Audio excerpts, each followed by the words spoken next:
Kalau memang ini urusan antara BGN sebagai pemakai jasa dan Persagi sebagai provider tenaga gizi, ini bisa bicara dengan baik, maka pihak lain nggak usah banyak urusan, ya. Lagian beliau itu kan sebetulnya statusnya hanya legislatif.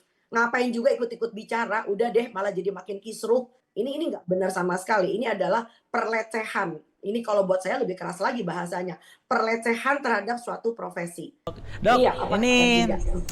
Pak Cucun. Nah, kemarin pernyataannya kontroversial begitu ya.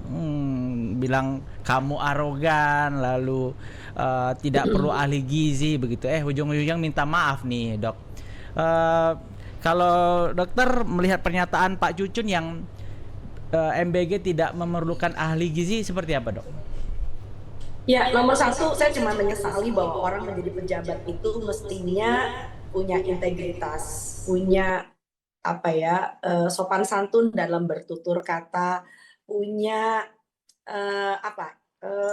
bawaan yang karismatik ya. Bukan malah akhirnya menuai masalah. Itu pertama. Jadi alangkah baiknya kalau kalian yang merasa jadi pejabat mulai hari ini coba santun sedikit gitu ya. Itu pertama. Yang kedua, dia ini sama sekali nggak ngerti bedanya antara jabatan struktural dan jabatan fungsional. Itu penting ya. Jadi kita benahi dulu nih. Jabatan struktural itu adalah suatu jabatan yang mengenai suatu struktur dalam suatu tatanan instansi yang mana barangkali kalau tidak sesuai dengan tapi masih ada merepet-merepetnya ya. Jadi yang tidak sesuai dengan skill tertentu masih oke. Seperti misalnya jabatan struktural Menteri Kesehatan. Menteri Kesehatan kita bukan nakes, bukan dokter, bukan bidan, bukan perawat, bukan sarjana kesehatan bahkan, tapi karena beliau itu adalah sistemnya struktural dan didukung oleh menterinya kan dokter tuh dua tuh wamennya dokter dua dengan SKM-nya staf khusus menteri. Jadi bisa-bisa saja. Nah, ahli gizi jabatannya adalah fungsional. Fungsional itu artinya mereka yang langsung bekerja, berfungsi, menghadapi segala sesuatu yang berkaitan dengan keterampilan pekerjaannya. Nah, karena sifatnya fungsional pun tidak cukup hanya gelar sarjana, justru sudah mempunyai skill atau yang disebut dengan udah menjadi seorang ahli gizi yang sudah melalui kalau dokter itu ada istilahnya inship, koasistensi. Nah, ibaratnya kalau dokter baru esket, kalau esket kan nggak boleh praktek. Nah, dokter yang sudah bergelar dokter DR baru boleh praktek. Sama, ahli gizi kan kalau baru SGZ itu belum melalui suatu pendidikan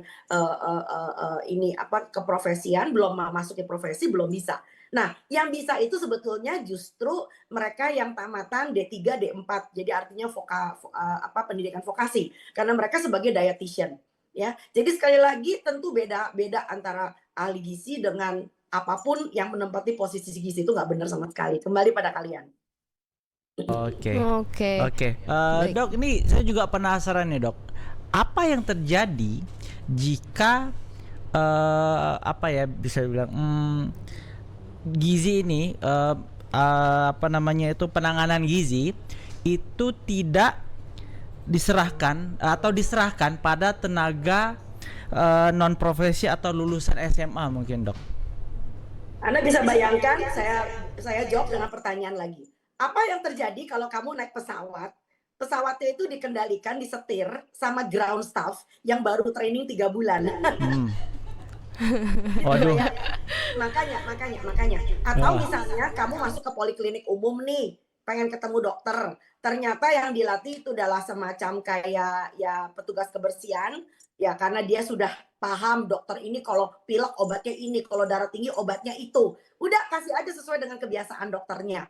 Dilatih 3 bulan. Kan kita juga bete ya. Ini nggak benar sama sekali. Ini adalah pelecehan. Ini kalau buat saya lebih keras lagi bahasanya, pelecehan terhadap suatu profesi. Ya, pelecehan terhadap suatu profesi saya ulangi. Jadi dengan kata lain bahwa kalau memang nggak ngerti tupoksinya seorang ahli gizi, yang mending nggak usah ngomong deh, ya. Kalau menurut hemat saya ini kan urusannya antara BGN dengan Persagi. Kalau memang ini urusan antara BGN sebagai pemakai jasa dan Persagi sebagai provider tenaga gizi, ini bisa bicara dengan baik, maka pihak lain nggak usah banyak urusan, ya. Lagian beliau itu kan sebetulnya statusnya hanya legislatif. Ngapain juga ikut-ikut bicara, udah deh malah jadi makin kisruh. Kembali pada kalian. Ya, Dok, tapi emang bagian mana dari tugas ahli gizi nih ya? Itu yang tadi udah dibahas juga yang nggak bisa dilakukan tenaga non profesional, meski yang tadi udah dibahas juga dilatih singkat gitu, mungkin 3 bulan atau Oke, lebih. right. Pertama, seorang ahli gizi mempunyai tugas melakukan assessment. Nah, lo pusing kan dengan kata assessment? Assessment itu artinya demikian. Misalnya kalau dia mendapat tugas sebagai seorang ahli gizi di SPPG, dia harus bisa melihat dulu SPPG ini melayani sekolah yang mana aja. Lalu status gizi anak-anak sekolah itu seperti apa. Jadi nggak bisa digeneralisir. Misalnya dari status gizi anak-anak yang ada di sekolah itu kebanyakan justru overweight misalnya, karena mereka hanya kebanyakan dengan jajan-jajan produk-produk yang nggak karuan, manis-manis. Maka tentu harus disetel dong, makanan yang dibagi itu tidak boleh membuat anak-anak ini menjadi overweight. Satu. Kedua, pemantauan itu penting. Jadi ahli gizi itu bukan cuma sekedar menyusun menu, ngitung-ngitung kalori, kagak lagi. Jadi dia punya tanggung jawab moral juga apabila ini adalah anak-anak yang diberi hasil dari perhitungannya dia dan hasil dari susunan menunya dia, maka dia harus bisa memantau status gizi anak-anak ini. Nah, memantau status gizi anak-anak ini adalah merupakan keahlian kepakaran seorang ahli gizi. Nggak bisa anak SMA di training 3 bulan. Ya baca kurva aja nggak bisa gitu loh ya. Nah, jadi dengan kata lain bahwa seorang ahli gizi yang ditugaskan di dalam SPPG itu sama sekali kita belum punya gambaran kan sebagai awam, kalian sebagai gambaran. Dikira seorang ahli gizi itu cuma nyusun menu, ngitung kalori, lalu cuma bagi-bagi aja. Ya enggak lagi gitu ya. Itu satu. Dan yang kedua, tentu saja seorang ahli gizi ini harus bisa memetakan kembali kalau misalnya mengenai masalah kelayakan suatu pangan dari sisi sanitasinya, higienenya. Sanitasi dan higiene itu bukan cuma sekedar bebas dari lalat ya, atau kemudian makanannya dengan suhu tertentu saja, tetapi juga cara delivery dan sebagainya, cara pengemasan. Dan yang lebih penting lagi adalah dari kualitas makanan yang dibagi. Jadi seorang ahli gizi nggak bisa cuma sekedar ngitung-ngitung, oh nih kalorinya cocok nih, proteinnya cocok nih, lalu kemudian semuanya muncul dalam bentuk produk-produk kemasan yang kita sebut sekarang kenal dengan istilah ultra processed food. Nah, bayangin kalau produk-produk ultra processed seperti gini meracuni anak-anak sekolah kita sehingga mereka mempunyai suatu preferensi makan yang aneh di kemudian hari. Indonesia lebur kayaknya. Kembali pada Anda. Dok, kemarin kan banyak laporan begitu terkait dengan keracunan begitu ya. Adik-adik kita ada sampai ribuan begitu. Apakah ini dokter melihat karena memang tidak mengikut sertakan ahli gizi begitu atau ada faktor lain sebenarnya? Ya, sekarang begini, kalau kita lihat di SPPG, ahli gizi kan cuma berhenti sampai ketika makanan ini naik ke atas mobil. Nah, sekarang pertanyaannya adalah setelah makanan ini dikemas, diantar, lalu kemudian berapa jam itu perjalanan, lalu kemudian berapa jam makanan ini berhenti nongkrong ya istilahnya ya di sekolah nggak dimakan. Ini kan suatu hal yang sebetulnya harus diperhitungkan juga. Apalagi kalau aku lihat ada beberapa mobil-mobil itu yang mengantar makanannya, waduh, udah ditenteng pakai tali rafia, udah gitu ditaruh di atas lantai tanah. Anda bisa bayangin nih, hormat terhadap makanan aja nggak ada. Dan saya rasa itu bukan kerjaan ahli gizi lagi yang nggak mungkin dong ahli gizi yang ikut sampai ke mobil gitu loh. Ya, jadi ini penting banget. Jadi tentu saja tidak bisa menyalahkan ahli gizi sepenuhnya. Kembali pada Anda. Oke, baik. Kalau kalau menurut Dokter Tan sendiri sebenarnya kekurangan tenaga ahli gizi saat ini tuh gimana sih, Dok? Dan langkah apa gitu yang paling masuk akal untuk Oke, mengatasi ceritanya ini? panjang. Ya, Ceritanya boleh. panjang. Siap Silakan, nggak Dok. denger ceritanya? Boleh banget, siap Oh, banget. udah Ini siap. bahan nomor 1 di Indonesia. Boleh, boleh, boleh. Oke, jadi ada dua cerita dari kedua belah pihak. Jadi dari pihak ahli gizi yang saya tahu, ya ahli gizi ini udah mengeluh. Gue ini kerjanya udah lebih daripada kata pembokat. Jadi Anda bisa bayangin jam kerjanya overtime banget gitu loh ya. Jadi ahli gizi itu tidak lagi bekerja sesuai dengan ahli gizi. Jadi mereka tuh seperti kayak petugas kebersihan juga, orang-orangnya juga ngikut memorsikan makan. Jadi ahli gizi itu bukan tukang masak, tolong diingat ya. Jadi ahli gizi yang kemudian terlecehkan marwahnya, itu tentu tidak mau kerja dengan cara seperti itu. Ya, ini yang pertama. Dan yang kedua, tentu saja selain overtime, nah ini ada penindasan dalam tanda kutip ya. Jangan mengatakan dokter Tan kalau ngomong hati-hati loh ya. Ada buktinya nggak? Ada, tenang aja. Jadi banyak sekali ahli gizi itu udah nyusun menu nih ya. Menunya pakai ini segala macam, pakai tempe segala macam. Tiba-tiba owner dari pemilik dari SPPG mengatakan, enggak, jangan pakai tempe, anak-anak nggak doyan, udah ganti aja pakai sosis. Bayangin, seorang pemilik SPPG merasa lebih pinter, lebih jagoan, lebih tahu soal makanan yang cuma dia pikir lebih lezat tetapi tidak bergizi. Nah, ahli gizi mendapat tekanan kayak gitu, ya mendingan gue cabut kali ya, gitu loh ya. Nah, ini dari sudut pandang ahli gizi. Nah, dari sudut pandang SPPG lain lagi ceritanya. Kemarin kita baru saja Zoom nih dengan salah seorang dari BGN. Nah, beliau mengatakan bahwa ya gimana ya, karena ahli gizinya bertingkah katanya. Mintanya minta motor, minta fasilitas. Sebentar. Mungkin ada, mungkin. Namanya juga orang kerja kan, ada tarik ulur kan, ada semacam negosiasi. Tapi punten, yang kayak gitu tuh oknum. Dan biasanya berapa persen gitu loh ya. Jadi sekali lagi kita mau cukup fair, kita melihat dari kedua belah pihak. Tapi yang sering terjadi justru yang saya bilang pertama, ketika seorang ahli gizi kerjaannya secara profesional itu tidak diakui dan bahkan direpresi oleh pemilik SPPG. Nah, kita barusan ngobrol kemarin dengan Pak Redi, bagian dari BGN, mengatakan bahwa boleh nggak rekrutmen ahli gizi itu langsung ditangani oleh BGN. Lalu penempatannya ditaruh di SPPG sesuai dengan wilayah di mana si ahli gizi itu tinggal. Dengan demikian maka ahli gizi bisa menjadi kontrol sosial, bisa menjadi kontrol SPPG yang dia tangani.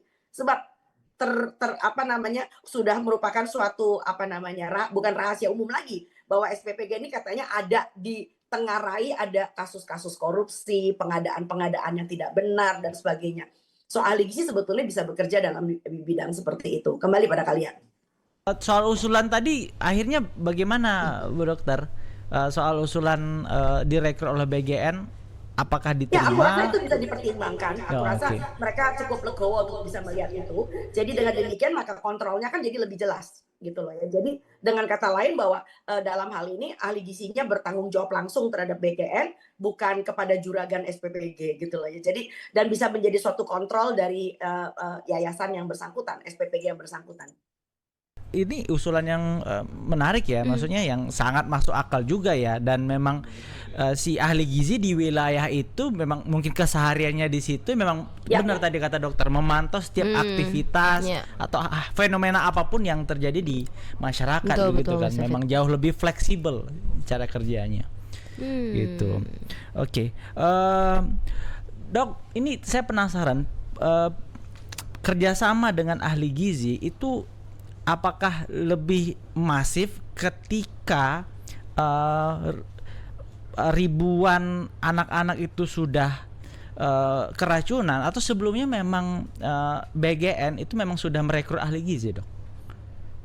Setahu saya memang BGN sudah merekrut ahli gizi sebelum kisah-kisah ini terjadi begitu loh ya. Tapi sekali lagi nggak bisa ahli gizi saja yang bisa yang dicecer gitu ya. Karena seperti Anda tahu bahwa ternyata banyak banget, bahkan hampir sebagian besar SPPG itu tidak punya izin. Izin dalam pengertian adalah bukan izin ya, artinya tidak punya sertifikasi bahwa stafnya SPPG itu belum pernah dilatih HACCP, belum punya sertifikat SLHS. Memang ini bukan suatu hal yang aneh, karena di Indonesia kan banyak orang nyetir motor sebelum punya SIM. Tapi untuk bisa mempunyai suatu tanggung jawab moral, buat saya ini tanggung jawab moral loh ya. Ini memberi makan anak orang loh, maka tentu kelayakan untuk berjalan, kelayakan untuk beroperasi tentu harus betul-betul dipenuhi. Ya, jadi jangan sampai SPPG-nya sudah beroperasi, lalu kemudian buru-buru, ini trainingnya belum jalan loh, iki opo ya. Jadi training itu harus mendahului sebelum tempatnya beroperasi, gitu loh. Ini penting. Oke, baik. Oke, Dokter Tan, ini terakhir aja. Mungkin ada rekomendasi dari Dokter Tan untuk memastikan pemerintah tetap memenuhi kebutuhan tenaga gizi gitu dalam program MBG ini. Silahkan, Dok. Ya, buat saya yang paling penting adalah segala sesuatu ada tupoksinya. Ya, jadi tempatkan orang di tempat yang benar, the right man on the right job. Itu penting banget. Supaya jangan sampai nanti timbul masalah baru lagi. Jadi jangan menyelesaikan masalah dengan cara menciptakan masalah baru. Gitu loh ya.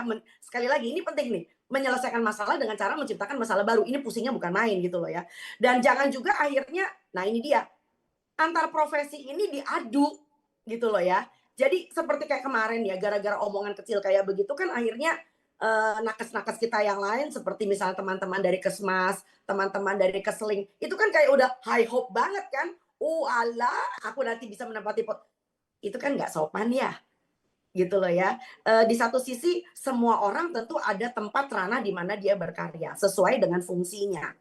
Gitu loh ya. Jangan sampai seperti misalnya nanti perawat jadi dokter, dokter nanti jadi petugas, keamanan, jangan-jangan itu kan nggak masuk akal sama sekali. Itu namanya pelecehan marwah dari suatu profesi. Jadi menurut hemat saya sekali lagi bicarakan baik-baik dan tolong para petinggi, tolong hemat bicara dulu deh, gitu loh ya. Kalau memang belum tahu duduk perkaranya, itu aja sih pesan saya.